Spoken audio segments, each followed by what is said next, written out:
Halo, selamat pagi pemirsa. Nasib malang dialami seorang remaja putri di Lampung Timur. Di usianya yang masih 11 tahun, remaja ini mengalami kepahitan hidup. Dia diperkosa oleh kakak ipar, kemudian diusir oleh orang tuanya sendiri. Bagaimana peristiwa ini terjadi akan kita bahas dalam dialog catatan kasus pekan ini dengan tema Diperkosa kakak ipar, diusir orang tua dari rumah. Kasus pelecehan seksual yang menimpa anak di bawah umur kembali terjadi di Lampung Timur. Kali ini menimpa R yang baru berusia 11 tahun. Pelakunya adalah kakak iparnya sendiri. Kasus pemerkosaan terjadi sejak korban berusia 6 tahun. Yang memprihatinkan lagi, korban yang seharusnya mendapat perlindungan, tapi justru diusir oleh orang tuanya dari rumah. Tindakan yang dilakukan orang tuanya karena R berasal dari keluarga tak utuh karena orang tuanya telah lama bercerai. Sejak orang tuanya bercerai, R ikut kakak perempuannya yang menikah. Namun bukan mendapat ketenangan hidup, namun justru dari sinilah nasib buruk R terjadi. Ketika usianya masih 6 tahun, R diajak kakak iparnya ke kebun sawit dan kemudian diperkosa. Perbuatan ini terjadi terus-menerus sampai R berusia 11 tahun. Namun sang ayah bukan melindungi dan mengambil tindakan, tapi justru malah memarahi korban. Bahkan sang ayah meminta agar masalah yang menimpa anaknya tidak dilaporkan ke polisi. Tim Liputan iNews melaporkan. Dan pemirsa, untuk membahas masalah tersebut kita sudah mengundang seorang pemerhati sosial Lampung Timur, Bang Edi Arsyadat. Selamat pagi Bang Edi. Selamat pagi. Ya, apa kabarnya hari ini? Alhamdulillah baik. Baik, alhamdulillah. Bang Edi, ini kita berjumpa lagi, namun lagi-lagi kita membahas mengenai kasus kekerasan seksual yang terjadi kepada anak dan perempuan. Bang Edi, ini kita sangat prihatin ya bahwa ternyata sampai hari ini angka kekerasan seksual terhadap anak masih tinggi, khususnya yang ada di Lampung Timur. Iya. Mungkin bisa memberikan sedikit ulasan begitu Bang Edi, apa yang terjadi di tahun 2021 ini? Iya, oke Rika, terima kasih. Kami di Lampung Timur ini sampai akhir tahun 2021 sudah menangani 62 kasus. 54 kasus itu melibatkan anak dan 8 kasus melibatkan orang dewasa. Alhamdulillah dari 62 kasus yang masuk itu tertangani dengan teman-teman dengan baik ya. Dan ya walaupun ada beberapa kasus yang sampai hari ini juga masih dalam proses hukum di kepolisian. Oke, ini artinya 2021 ada 62 kasus. Apakah ini ada terjadi pelonjakan kasus begitu, Bang Edi? Ya, Dibandingkan terjadi. total sebelumnya? Dari tahun 2019 memang 2019 ya ke 2020 dan 2021 ini meningkat lumayan tajam meningkatnya. Dan untuk di Lampung Timur sendiri khususnya, apa yang berapa kasus yang saat ini sedang ditangani begitu? Untuk di Lampung Timur saat ini ada beberapa kasus yang menjadi perhatian kita dan sedang kita terupayakan untuk diselesaikan baik di proses hukumnya maupun di pemulihan korbannya itu. Ada kasus si R, ada kasus Kavi, ada juga kasus yang baru ini saudara N ya. Nah ini juga sedang kita tangani pemulihan psikis si anak tersebut gitu. Oke, baik. Nah ini kita langsung lebih spesifik menuju kasus di Lampung Timur di seorang remaja berinisial R yang dilakukan atau menjadi korban pencabulan oleh kakak iparnya dan ternyata beliau juga diusir begitu ya, Bang, oleh orang tuanya sendiri. Bagaimana bisa diceritakan kronologinya?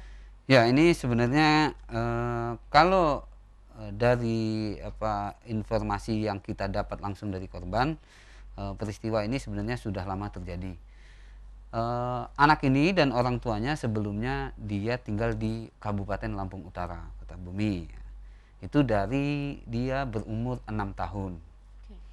Nah, sewaktu dia tinggal di sana sebenarnya anak ini sudah sering dicabuli oleh kakak iparnya ini. Nah, pada tahun 2019 mereka ini kembali ke Lampung Timur karena orang tuanya bercerai. Si orang tua perempuan itu menikah lagi dan tinggal di daerah Menggala. sedangkan orang tua laki dia kembali ke Lampung Timur, dan si R ini ikut orang tuanya di Lampung Timur, di daerah pesisir ya, daerah pesisir laut begitu. Nah ini hal ini dilakukan lagi, dan ini lebih parah begitu, sampai dengan si kakak iparnya ini melakukan persetubuhan. Ini terjadi di bulan Juni sampai dengan Oktober. Puncaknya di tanggal 15 Oktober 2021 itulah si korban kita, adik kita R ini nggak kuat lagi dan menceritakan apa yang dialami kepada beberapa teman dan tetangganya. Namun saat itu sebenarnya para tetangga nggak percaya dengan cerita si korban ini, nggak percaya, dan ini membual saja gitu kan.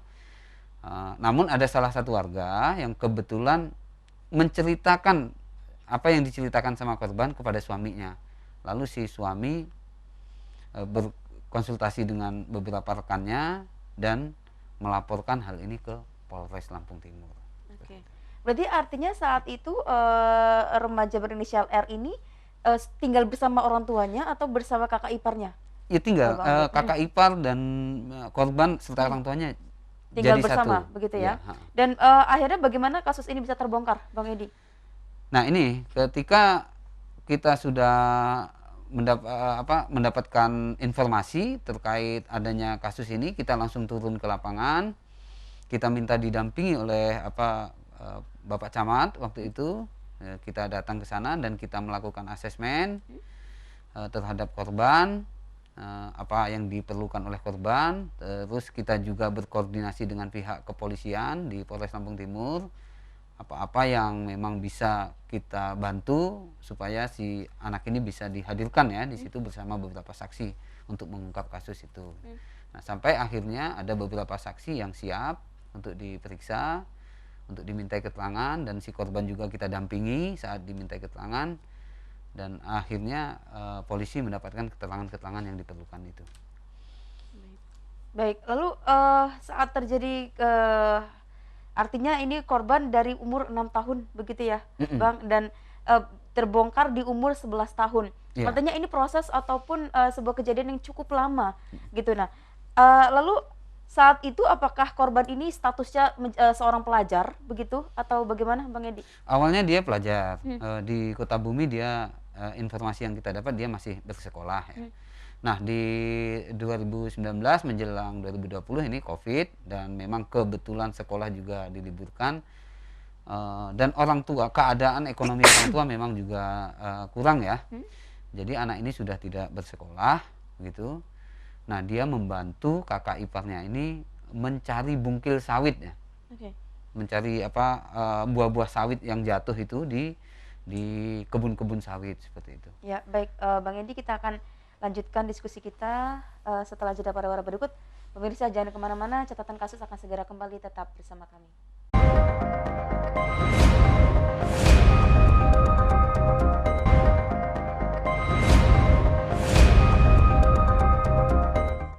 Pemirsa, terima kasih Anda masih menyaksikan catatan kasus, dan kita akan lanjutkan perbincangan kita dengan Bang Edi.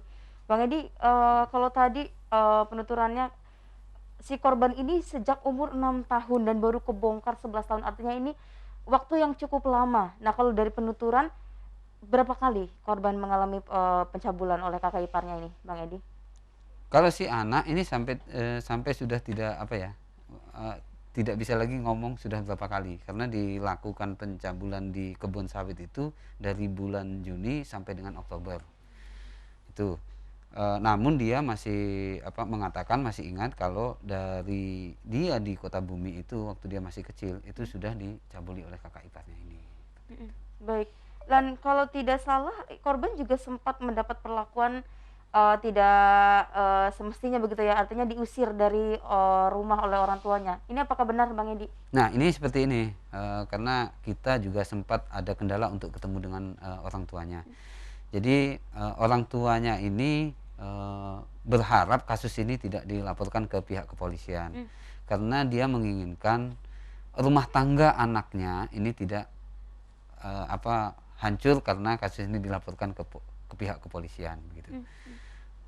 Namun inilah satu satu kendala juga bagi kami para pendamping anak dan perempuan di Lampung Timur untuk memberikan edukasi kepada para orang tua dan masyarakat tentang hal ini, bahwasanya kasus ini tidak bisa untuk disembunyikan atau tidak bisa untuk tidak diungkap seperti itu. Lalu bagaimana? Apakah sampai saat ini sudah dilaporkan ke pihak kepolisian? Sudah kita laporkan ke pihak kepolisian dan pelakunya masih dalam pencarian. Beberapa hari yang lalu kita sudah coba koordinasi dengan pihak kepolisian. Si pelaku ini masih dalam pencarian ya, pencarian gitu. Dan si anak sedang dalam penanganan oleh pihak RPTC. Kalau hari ini ada di RPTC dan ada nantinya akan kita sekolahkan di sekolah Katolik sesuai dengan kepercayaannya di Lampung Timur. Baik, artinya apakah si kakak ipar ini berarti artinya saat ini melarikan diri begitu, Bang Edi? Iya, malam itu sewaktu anak ini dijemput oleh salah satu tetangganya, ini kakaknya sudah curiga. Sudah curiga, lalu kakaknya ini informasinya saya mau keluar gitu. Namun saat keluar ini dia sudah bawa pakaian gitu. Dan paginya sudah nggak kembali lagi. Bersama istrinya atau hanya seorang sendiri. Nah, karena kakak iparnya ini pergi, ya, menantulah kalau sama orang tuanya ya. Karena masalah inilah maka si adik kita R ini diusir sama orang tuanya itu. Baik, artinya tapi saat ini si R sudah ditangani. Alhamdulillah sudah kita tangani bersama teman-teman. Kita ada di ini ya, kita ada di UPTD PPPA Kabupaten Lampung Timur.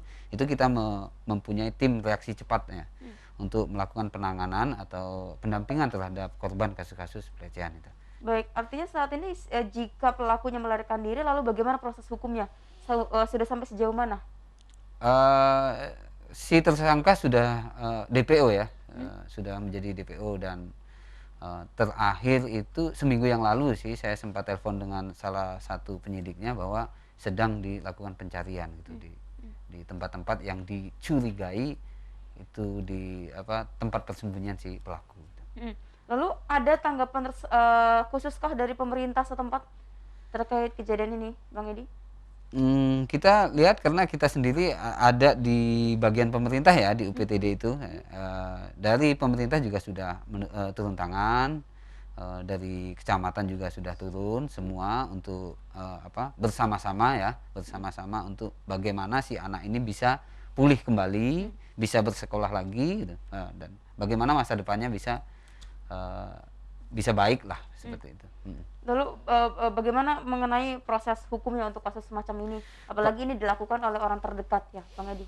Iya, kalau proses hukum tetap, karena kami dari aktivis juga terus mendesak pihak kepolisian untuk segera melakukan penangkapan terhadap ini ya, pencarian terhadap si pelaku ini, dan supaya ini juga bisa membuat jera bagi pelaku-pelaku yang lain. Ini terus kita lakukan upaya untuk mendesak pihak kepolisian. Kalau sebelumnya orang tua korban, yakni ayah, tidak ingin kasus ini dilaporkan ke kepolisian, namun saat ini sudah ditangani oleh pihak kepolisian. Lalu bagaimana tanggapan dari ayah korban? Itu kendalanya yang sampai dengan hari ini kita belum bisa bertemu dengan orang tuanya ya. Makanya anak itu tetap dalam pengawasan pemerintah Kabupaten Lampung Timur bersama teman-teman aktivis gitu. Dan apabila memang karena anak ini masih di bawah umur, ini adalah anak negara ya, tetap akan kita upayakan untuk sekolahnya ke depannya gitu. Walaupun sampai hari ini orang tuanya belum bisa menerima gitu. Semua data-data apa yang diperlukan dia ke depannya untuk sekolah itu semua sudah dilengkapi oleh teman-teman di unit PPPA Kabupaten Lampung Timur.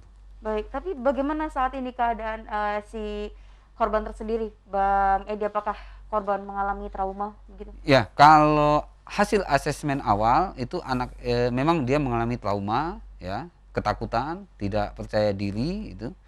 Nah, makanya dari asesmen awal oleh dokter di Rumah Sakit Sukadana itu diminta untuk dibawa ke Bandar Lampung, dan hari ini juga masih ada di Bandar Lampung si adik kita R ini ya. Nanti kalau sudah agak membaik baru akan kita bawa lagi ke Lampung Timur untuk dimasukkan di sekolah itu. Baik, artinya saat ini masih berada di rumah aman begitu Rumah ya? aman ya. Bang Edi? Alhamdulillah keadaannya lumayan sudah agak membaik. Nah ini apa ya, kasus semacam ini sudah kesekian kalinya terjadi, bahwa tahun lalu juga Bang Edi bersama Lembaga Bantuan Hukum Badan Lampung juga mengungkap kasus yang sama gitu, remaja dicabuli bahkan oleh petugas P2 TP2A Lampung Timur. Nah jadi kalau kita bisa mengambil sebuah sedikit kesimpulan, apa sesungguhnya yang terjadi di Lampung saat ini, Bang Edi? Namun jawabannya setelah jeda pariwara berikut. Pemirsa, obrolan kita semakin menarik, jangan kemana-mana, tetap di catatan kasus.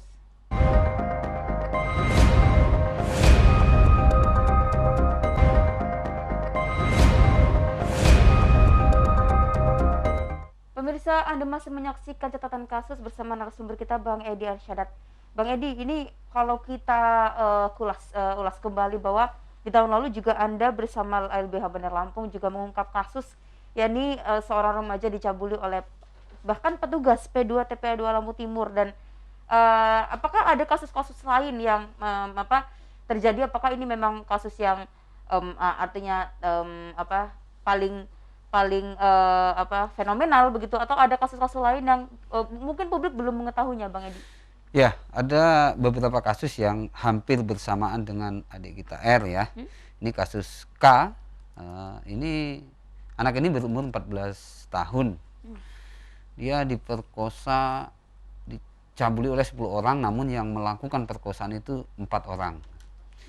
Pada waktu melakukan perkosaan yang giliran yang keempat ini diketahui oleh pihak kepolisian, maka larilah para pelaku ini. Dan saat ini salah satu pelaku yang ketangkap ini baru satu pelaku ditangani oleh pihak Polres Lampung Timur, sedangkan yang lain yang 10 ini belum, yang 9 ya, yang 9 belum.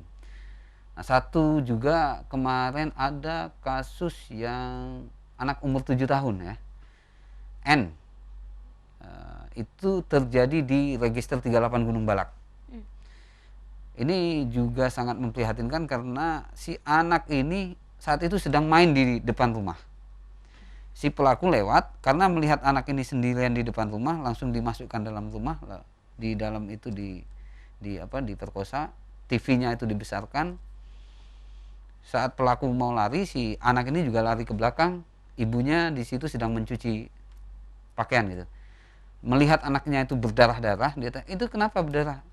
"Oh, Om," katanya, "di depan." Ibunya lari sempat mengetahui si pelaku.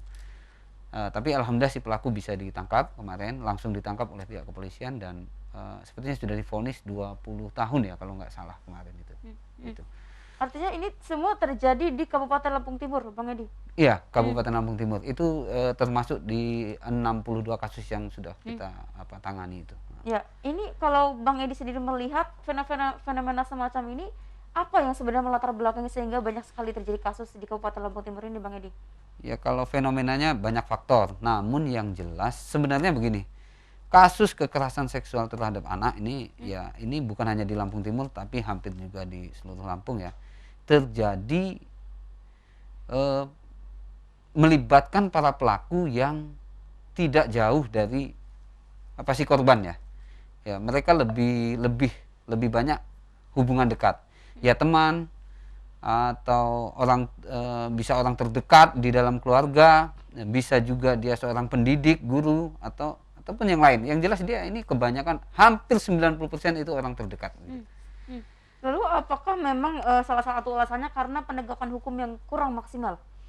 Saya rasa kalau hukuman maksimal yang diberikan sudah maksimal ya, sudah lebih dari 15 tahun ke atas itu sudah maksimal.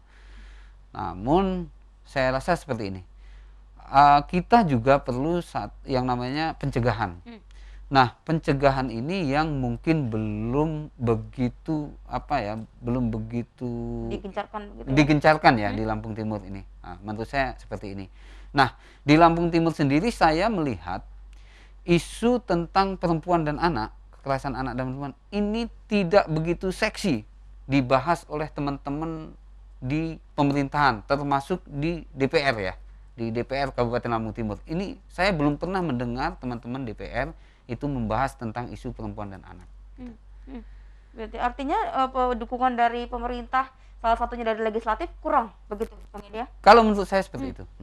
Dan kalau untuk soal ancaman hukuman bagi pelaku, apakah masyarakat juga sudah mendapatkan pemahaman soal itu sejauh ini yang Bang Edi perhatikan? Nah, ini yang menjadi kendala karena kan masih banyak juga di Lampung Timur ini warga yang hidup di daerah pedalaman. Nah, sedangkan pengetahuan mereka kurang. Mereka hanya melihat lewat medsos, berarti ya mungkin kaum milenial aja yang mengerti tentang hal-hal ini kan begitu. Nah, inilah salah satunya yang diperlukan, harusnya sosialisasi itu lebih juga menjangkau ke daerah-daerah pedalaman. Karena saya juga melihat kasus ini banyak terjadi di pedalaman. Terjadi di keluarga yang kurang mampu atau di keluarga yang memang pendidikannya juga rendah gitu.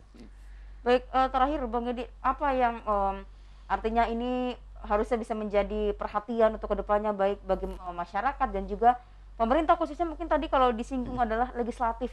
Ya, saya rasa begini, kita harus duduk bareng nih, legislatif, pemerintah, dan seluruh LM ya, lembaga pemerhati anak dan perempuan di Lampung Timur bisa duduk bareng nanti bagaimana kita di Lampung Timur sudah ada perda.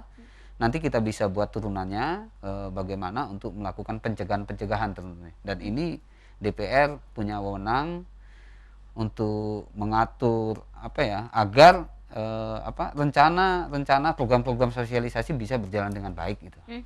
Kalau preventif sendiri, apa yang menjadi harapan bagi teman-teman pemerhati anak khususnya ya, yang akan dilakukan begitu di Lampung Timur seharusnya? Kita lebih ke ini